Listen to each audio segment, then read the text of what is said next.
Hey guys, you're in a nutshell with me, Ina. Nako, maganda ang ating pag-uusapan sa episode na ito. Involving the relationship between a sponsor and yung kanyang sinosponsor for permanent residency. Paano? Kunyari mag-asawa, no? Nandito na yung mag-asawa, dumating na yung kanyang na-sponsor na spouse, biglang nagkaroon sila ng marital problems at maghihiwalay. Ano ang mangyayari? Ano ang impact nito doon sa taong na-sponsor papuntang Canada? Nako. And other related concerns tungkol sa separation, ayan, dito sa Canada. Yan ang ating pag-uusapan kasama si lawyer, family lawyer din si Jake Aguilar. Yan ang JCA Law Firm. Yan, hello! Thank you so much again for being here. Salamat, Ina. Hello and good afternoon sa lahat ng nakikinig at nanonood. Yan, okay. Actually, na-forward ko na kay Jake, itong query actually, na nakuha ko sa aking email. Hindi ko na sasabihin kung sino nag-email, buburahin ko na lang yung pangalan. Pero yan nga yung tanong niya, and I figured Jake would be the perfect person to talk to about this. I'm guessing meron na siyang na-handle ng mga similar cases siguro sa kanyang law firm. Ito ang kanyang tanong. Diba? Hindi ko pa nga nire-replyan itong nag-email na to, magugulat na lang siya na sinagot ko sa isang episode, Ito ang tanong niya, paano kung PR na, tapos nagkahiwalay kayo ng sponsor sa'yo as PR, nagkahiwalay kayo nung nag-sponsor sa'yo as PR, at gusto daw i-withdraw nung asawa yung sponsorship niya. Nako, magandang tanong yan. Pwede ba yun mangyari? Mababawian ba ng PR yung na-sponsor na asawa? Hindi na. Yun ang short answer dyan. Hindi na. Kasi PR naman na siya eh. So, for as long as nakatawid na siya doon, naging PR na siya, safe na siya. So, kahit mag-separate pa sila, hindi na nababawi yon. But I understand na very common nga yung ganyang question. May mga clients din akong nasa similar situation. Ang nangyayari kasi, alam niyo naman doon sa atin din sa Pilipinas, usually yung lalaki yung nagdo-dominate ng relationship.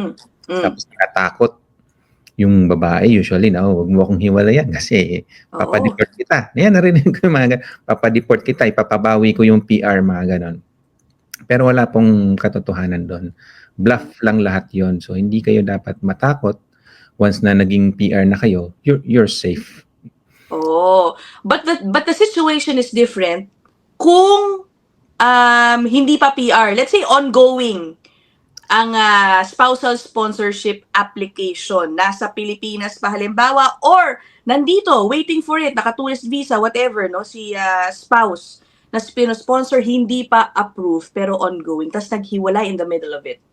Yun ang ibang effect nun, lalo na kung nandun pa sa Pilipinas. So pag naghiwalay sila bago pa ma-finalize yung PR application, yun, pwedeng ibawi nga talaga. Pwedeng sabihin nung sponsor na, actually wala na kami.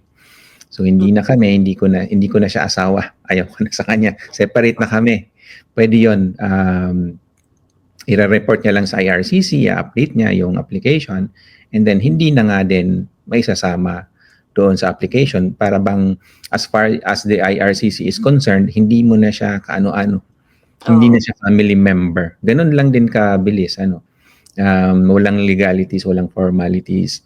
Basta ayaw na, yun, separated na kayo and ganun lang kabilis. Wala. Hindi na kayo magkamag-anak.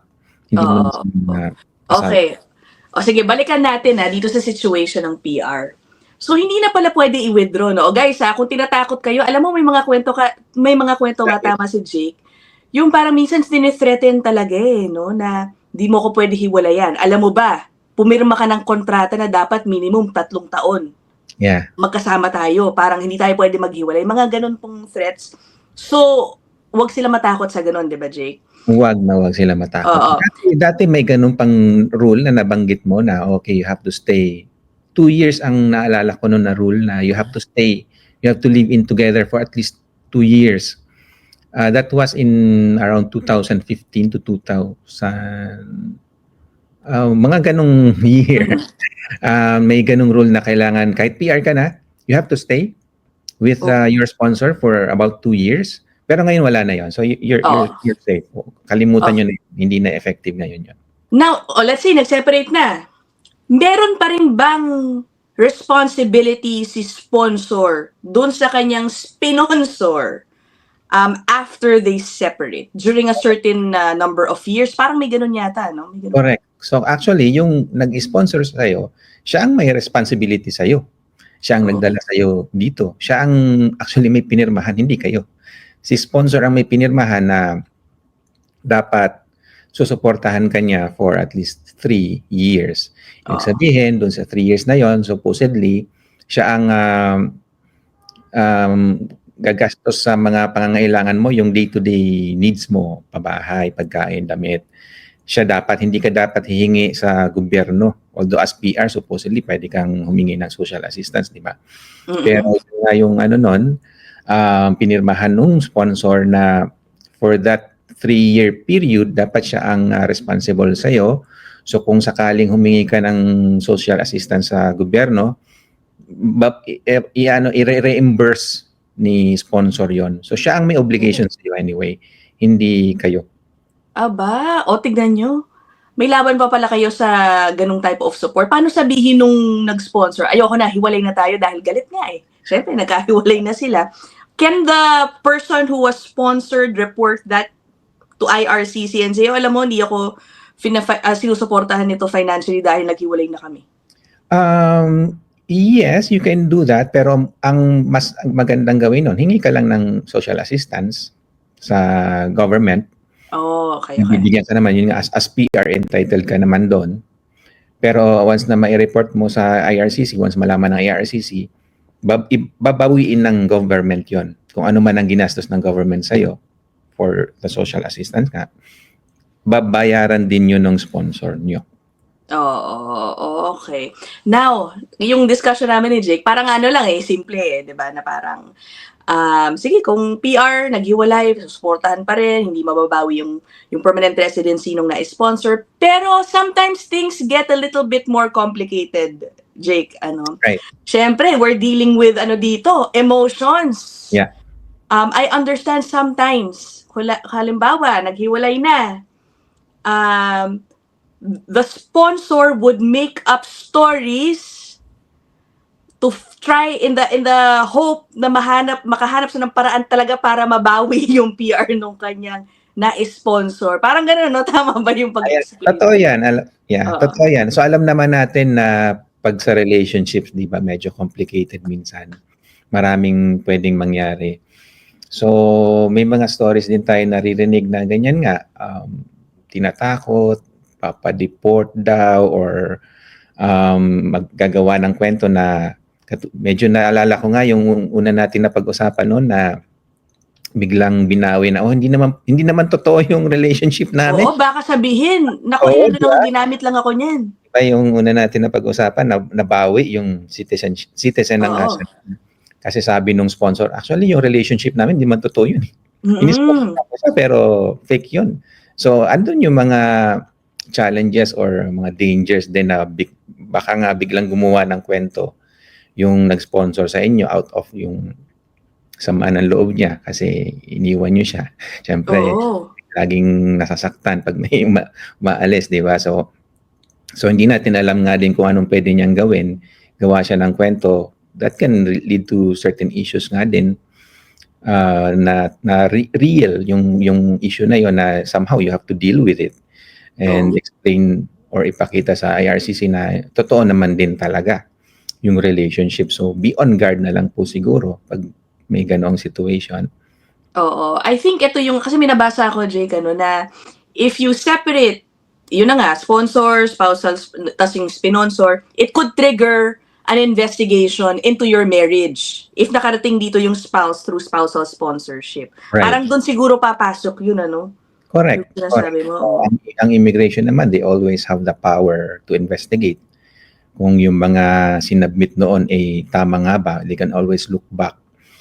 So yun lang. Medyo nakakatakot, tama yan. So kahit totoo naman talaga yung relationship nyo, confident ka naman, and alam mo lang, nagalit lang siya sa'yo, kaya gumagawa siya ng kwento, somehow, it can bring you some trouble then.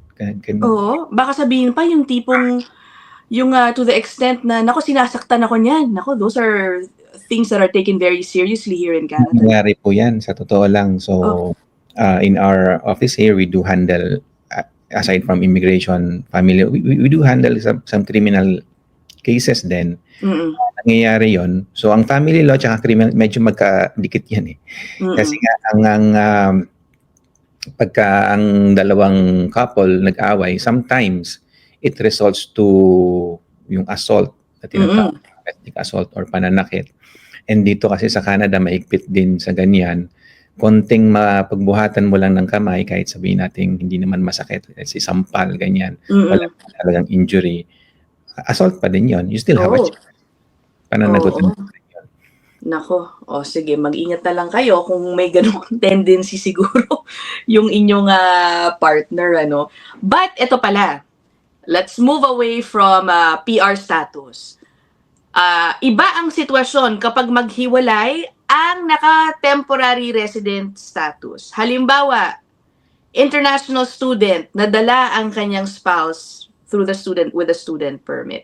Or naka-work permit, nadala din ang kanyang spouse na naka-work permit through the first, puro work permit ang sinasabi ko. But anyway, you know what I mean. Pag sila naman ang maghiwalay habang nandito sa Canada, anong mangyayari po dun sa nabitbit na spouse?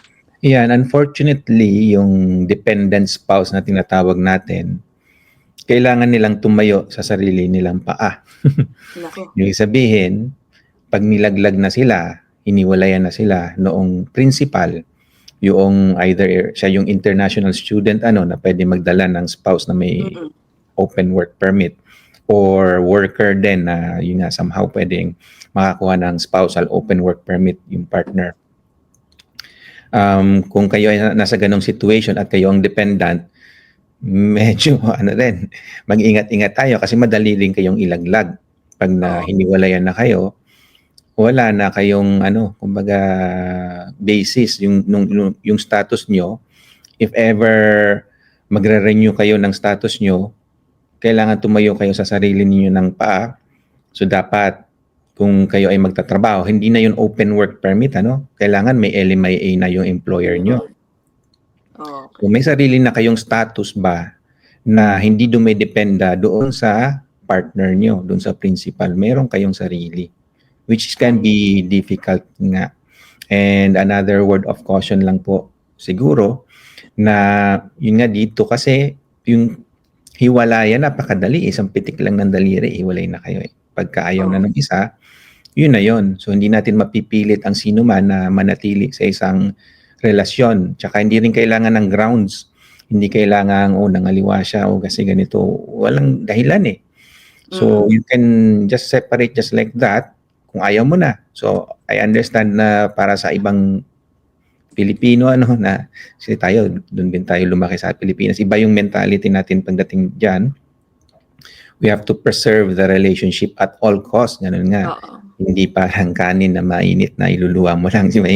Naririnig natin madalas yung kasal forever na yan. So for everyone's knowledge then yung divorce, for example, available siya sa lahat ng countries except Vatican City, which we can understand, and Philippines. So dalawang countries lang walang divorce, di ba? So but anyway, sa atin sa Pilipinas, medyo mahirap makipag-separate. Yun nga, dadaan ka pa sa court. So minsan yun ang nasa isip natin, hindi ako pwedeng hiwalayan yan. Dadaan pa siya sa court. Mahirap yun. Pero hindi ganun kahirap. Pag ayaw na ng isa, ganun lang kasimple. Walang reason, whatever. Layas lang siya. Separated na kayo pagdating doon. Sige, meron akong follow-up dyan pero bago ko itanong yun, may clarification lang ako dun sa dependent spouse na naka-work permit dahil sa kanyang international student spouse or naka-work permit din na spouse. Kunyari naghiwalay sila, yung open work permit niya, may validity ng isa pang taon. Hihintayin pa ba yun? Or let's say, ito na naman, kunyari galit na galit yung hiniwalay yung nakapagdala sa kanya dito. Pwede bang sabihin niya, IRCC, hiwalay na kami niyan. Ngayon pa lang, gusto ko na yan. Wala na yan sa akin. Magandang tanong yan at saka mabutit na bring up mo yan. Kasi kung tutuusin, ongoing yung requirement na yun eh. You have a duty to inform IRCC eh. And Okay. then decide what to do with it. Parang I gano'n. see. This once na nandito tayo as a temporary resident, pinapasok tayo ng Canada with conditions lagi. Yung isa sa mga condition na yun, hindi man yun nakalagay sa papel natin, pero you have an ongoing condition to inform IRCC about your status, your situation. So kung hiwalay ka na, somehow you have to inform. Pero I understand na, bakit mo i-inform, di ba? Oo. Mo i-inform dahil... Yung isa, yung nagdala dito, nagalit, halimbawa, alam mo naman. Pero yung Pwede nagdala, pwedeng, definitely, siya ang pwedeng may motivation na mag-inform para nga bigyan ng problema itong isa. So, but yun. So, kahit dun sa sabihin nating dependent, sa totoo lang meron kayong ang duty to inform. So, dapat talaga inform si IRCC and then let IRCC decide what to do. I-cancel man ba yung existing na work permit nyo or... o may oras pa kayo to stay.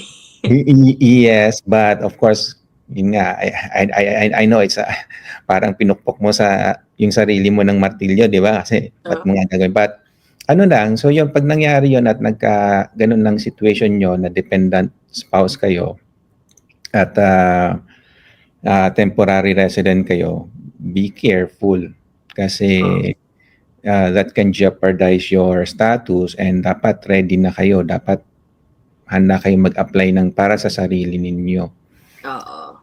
Okay, nako. Sige, babalikan ko na yung sinasabi mo na dito sa Canada napakadali maghiwalay ang isang married couple.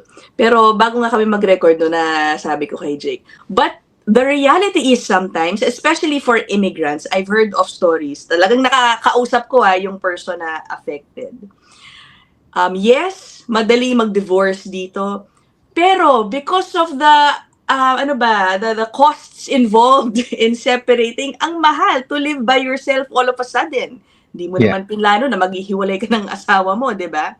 Exactly. Many, even if they are separated, nag-agree na silang wala na tayo, they still end up living in the same house. May mga ganong sitwasyon dito, especially amongst immigrants.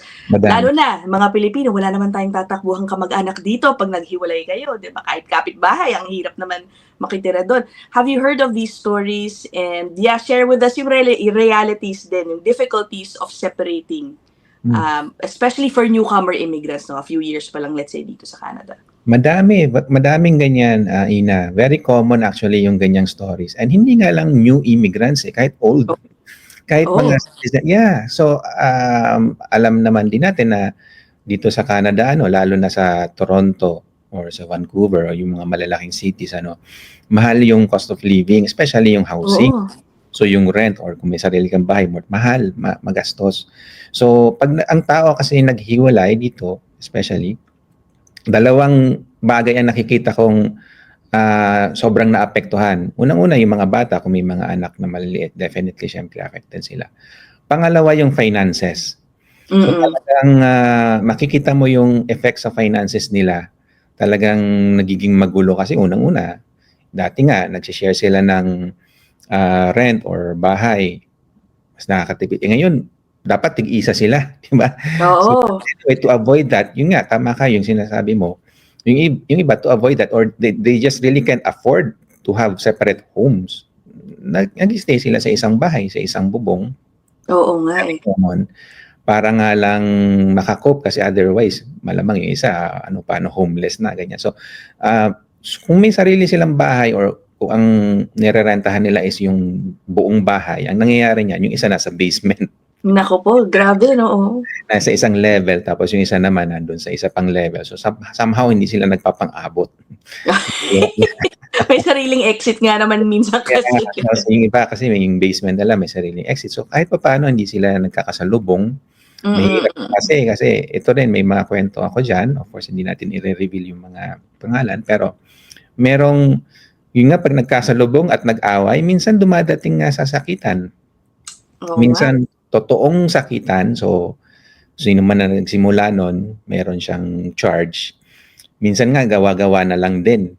Na, sinaktan niya ako, pero hindi naman din. Hindi natin malaman kasi sila lang nando doon, di ba? So, sino yung paniniwala natin. Pero nangyayari din talaga yan. At syempre, kung sino yung ma-charge, dito pa naman, talagang ina-actionan siya. Oo. Pupuntahan ka ng pulis at pupusasan ka, ipaprocess ka, may charge ka. So, you have to deal with that. Naku po. With charge na yon. So, yun yung mga dangers dyan. Pag nagsasama pa rin kayo sa isang bubong, pero ang totoo niyan, hiwalay na kayo. So, may danger din sa ganong situation.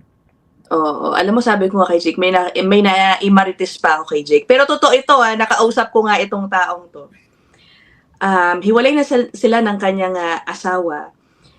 Pero for a few years, they still lived in the same house. Na yung kanyang partner already living in the other room with the new boyfriend. Grabe, no? Tiniis niya yun dahil nga, ang mahal maghiwalay. It's that, may ganong mga sitwasyon. Grabe, di ba? Nakakaawa. Call that modern family, di ba? Diyos, grabe. Oo nga. But anyway, ayun lang naman ang ating episode for today. Guys, if meron kayong gustong itanong, about your family situation, kung separation man yan, o yung mga, sabi ko nga kay Jake, maybe next topic namin, yung mga sinasabing merong 2 asawa, merong isa sa Pilipinas, meron isa dito, baka may ganyan kayong sitwasyon, we can tackle it in a future episode that Jake and I might have about that. Oo, okay. Yun lang. Maraming salamat sa iyo muli, Jake. Sana wag kang magsawa. Naman. Thank you guys. I'll end this episode here. I'll see you guys in the next one. Bye. Bye.